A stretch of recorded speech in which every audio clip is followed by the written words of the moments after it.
Setiap kematian itu pasti punya pintu yang bernama sakaratul maut. Semua orang merasakan sakaratul maut, Ustaz. Iya, hatta Rasulullah merasakan sakaratul maut. Saya pernah dengar satu YouTube itu dari seorang ustaz yang semoga Allah merahmati beliau, saya mencintai beliau karena Allah. Tapi beliau salah menyampaikan Rasul dah pernah sakaratul maut. Salah. Nabi merasakan sakaratul maut. Dan sesungguhnya Nabi itu merasakan penderitaan yang puncak. Kenapa? Tidak ada manusia yang paling puncak penderitaannya kecuali Rasulullah, Pak. Makanya sakratul mautnya Nabi itu 2 kali sakratul mautnya kita. Lah wong sakitnya aja 2 kali sakitnya kita kok Rasul itu, Pak. Makanya dalam riwayat Muslim Nabi bersabda, wa inni la'u'aku kama yu'aku bihi rajulaini minkum. Saya ini kalau sakit 2 kali sakitnya kalian. Jadi kalau bapak dan saya 37 demam, kalikan 2, Pak. Itulah demamnya Rasul, Pak. Dan sakratul mautnya Nabi itu 2 kali sakratul mautnya orang biasa. Kenapa? Imam Qurtubi itu mengatakan, kenapa Nabi masih merasakan sakratul maut? Padahal orang yang paling dikasihi oleh Allah itu adalah Nabi. Imam Qurtubi mengatakan 2 alasannya. 1, Allah ingin ngasih pelajaran kepada orang beriman.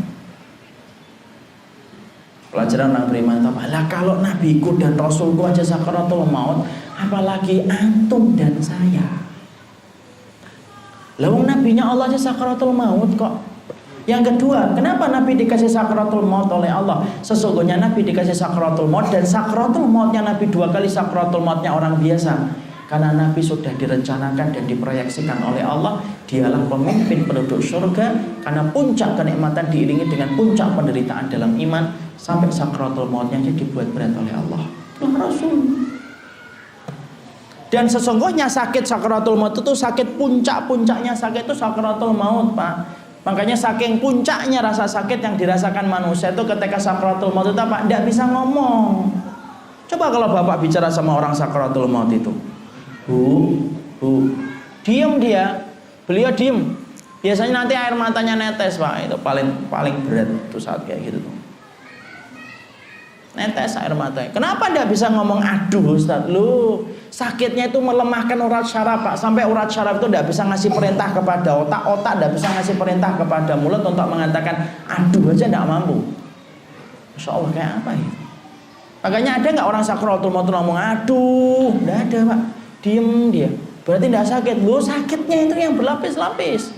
Sampai urat syarafnya tidak ngasih perintah ngomong, tidak bisa.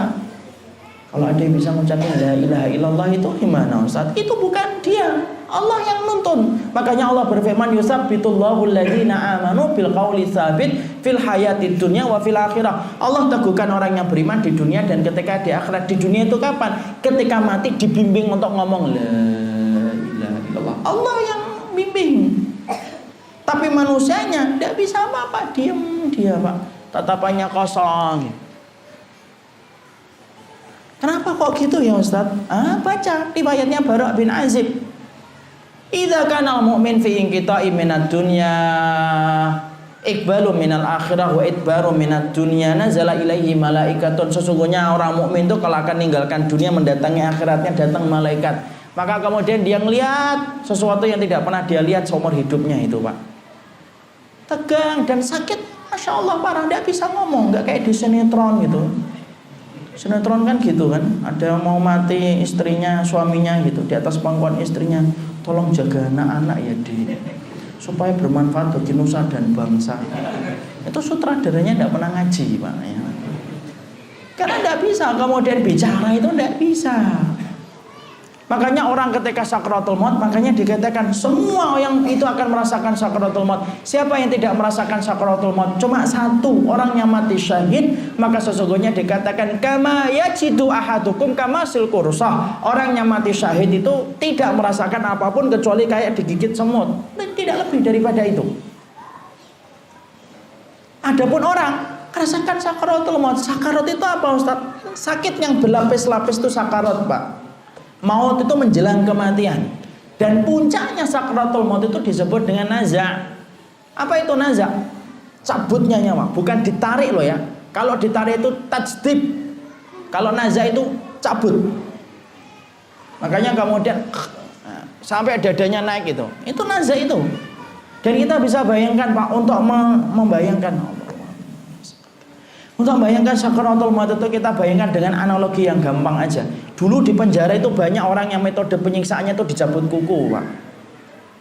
Kita bayangkan aja ngilu. Jempol kaki kita ada rambutnya cabut Pak, ngilu Pak. Urat syaraf, ada teman kita yang kena urat kejepit itu, Masya Allah kalau lagi kambuh itu teriak-teriak Pak. Itu baru kejepit loh itu. Nah kita lagi membayangkan orang sakaratul maut, kemudian tiba-tiba kemudian syarafnya itu bukan hanya kejepit, dimatikan oleh Allah. Itu kayak apa?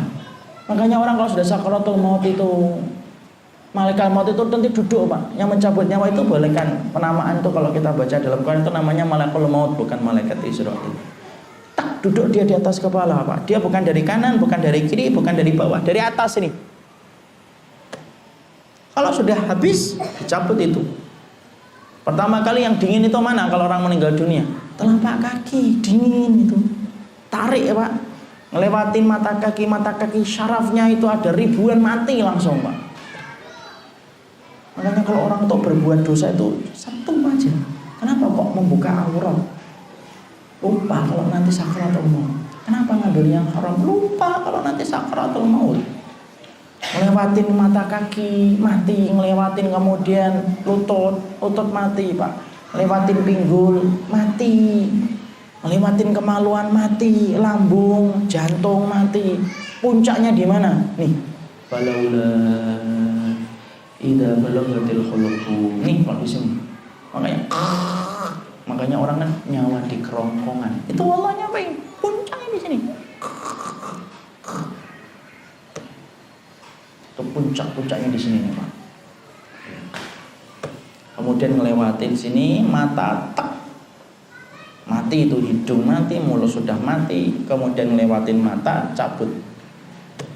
Dan kemudian pada sebagian orang yang meninggal dunia itu ketika dia meninggal dunia maka matanya terbuka. Kenapa kok mata terbuka? Bukan su'ul khatimah. Masyarakat Jawa itu sering, matanya terbelalak mati, su'ul khatimah. Enggak. Mati terbuka mata itu adalah tanda wajarnya mata ketika meninggal dunia. Maka yang paling setia ngikutin roh itu mata Pak. Makanya ada yang meninggalkan gini, ada yang dikit. Rasulullah bersabda, fa inna ruha idza qubida tabi'ul basar. Roh itu kalau dicabut yang paling setia ngikutin roh itu mata.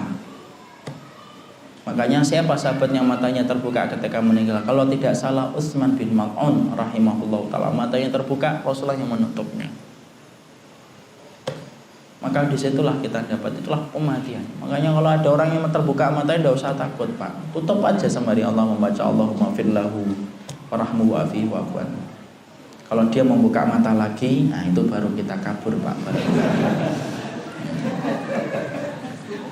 Nah kemudian dia tertutup dia itu. Makanya kemudian ketika akhirnya Masya Allah, sampai kemudian akhirnya apa sunnahnya kalau kita menghadapi orang sakaratul maut? Didampingi, jangan ditinggal Pak.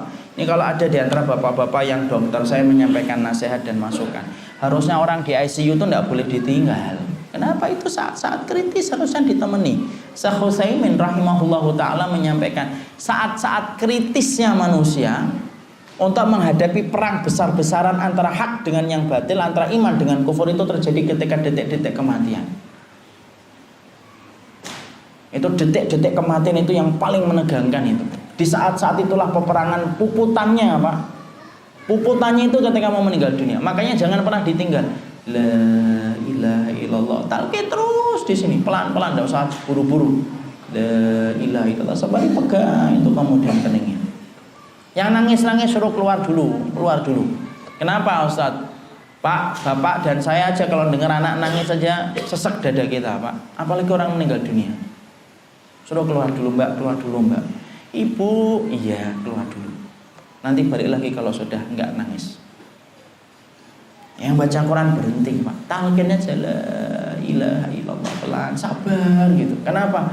Saat yang dihadapi itu berat gitu. La ilaha illallah. Nanti kalau sudah mengucapin la ilaha illallah sudah, baru kemudian ketika sudah mengucapin la ilaha illallah, baru kemudian itulah tanda kegembiraan yang Allah berikan supaya dia mendapatkan kebaikan akhirat. Kalau sudah mengucapin la ilaha illallah Ustaz, sudah, tidak usah ditalkin lagi. Ayo baru 1 kali Bu, 3 kali ganjil, Allah senang yang ganjil, tidak usah gitu. Cukup sekali saja. Ya. Dan kalau sudah mengucapin la ilaha illallah, tidak usah diajak ngobrol. Alhamdulillah ya Bu, ya nak, nah, itu talqin lagi. Berarti ucapan terakhirnya tuh ya nak, itu bukan alhamdulillah, bukan la ilaha illallah. Maka di situ kita mencoba, itulah sakaratul maut, Pak. Puncak rasa sakit yang dirasakan manusia itu. Makanya ketika dicabut, naik itu ke langit 1, langit 2, langit 3, langit 4, langit 6, sampai langit yang ke-7 Sidratul Muntaha. Tidak dibukakan langit yang ke-7, Allah menyampaikan aiduhu ilal ardi, aiduhu, kembalikan dia ke bumi, di situ akan menciptakannya dan di situ akan membangkitkan kembali, dikembalikan ke bumi, dan itu panjang akhirnya hadisnya itu. Tapi disitulah kita paham, semuanya pasti merasakan sakaratul maut. Bedanya kita dengan ikhwan-ikhwan kita yang sudah meninggal dunia itu cuma satu, waktunya saja. Kalau kemarin kita mendapati ada ujian Ustaz Fathur Rahim, itu buat putranya yang semoga Allah merahmati dan mengampuni dosa-dosa putranya beliau. Itu hanya waktu saja, sudah ditetapkan oleh Allah. Dan kita akan merasakan. Lah kalau orang itu emang kalau pas tabrakan itu Ustaz, apakah merasakan sakaratul maut? Iya. Daripada nanti ada yang nanya, saya jawab dulu ya. Kalau ada orang yang tabrakan terus kemudian langsung meninggal, kapan sakaratul mautnya Ustaz? Loh, jawabnya dengan kias yang paling gampang. Bapak tahu nggak? Kalau bapak dan saya kadang-kadang pernah nggak kita ngelewatin tidur itu ketindih? Pernah nggak ketindih? Kalau kita ketindih itu, istri kita yang di samping kita melihat kita itu kayak orang ketindih atau kayak orang tidur? Kayak orang tidur kan? Baru setelah kita gitu, baru istri kita, kenapa Mas ketindih ya? Dengan gitu. Tapi ketika kita ketindih, istri kita ngelihat kita itu ketindih atau tidur biasa? Tidur biasa. Mata kita Pak sering ini bulu ini langsung mati Ustadz. Iya, itu pandangan mata kita, tapi pasti merasakan sakaratul maut. Nabi itu shadiqul masduq, Nabi itu ucapannya benar dan dibenarkan oleh Allah. Tidak mungkin. Oh, ketika Nabi mengatakan semua orang itu sakaratul maut, kemudian ada orang yang tidak merasakan sakaratul maut. Tidak ada, semuanya ngerasain itu. Jadi kalau ada ikhwan tertabrak, kemudian langsung jatuh meninggal, itu pandangan kita saja yang mengatakan ini tidak sakaratul maut, padahal dia pasti merasakan sakaratul maut itu. Itu pasti. Cuma pandangan mata kita yang sering nipu. Nanti kalau ada yang sering nanya ini, kalau mati suri gimana? Nah, sebelum ada yang nanya saya jawab lagi. Ya. Mati suri gimana? Ustaz? Tidak ada mati suri Pak. Karena sesungguhnya mati suri itu Allah sudah menerangkan dalam surat Al-Mulk. Alladzi khalaqal mauta wal hayata liyabluwakum ayyukum ahsanu amala. Allah itu menciptakan hidup dan mati. Allah cuma menciptakan hidup dan mati. Berarti tidak ada mati. Antara hidup dengan mati itu tidak ada. Berarti kalau ada yang mati suri itu sebenarnya belum mati. Cuma karena kelemahan kita, mata kita, lemahnya dunia medis, maka menganggapnya itu mati padahal belum mati.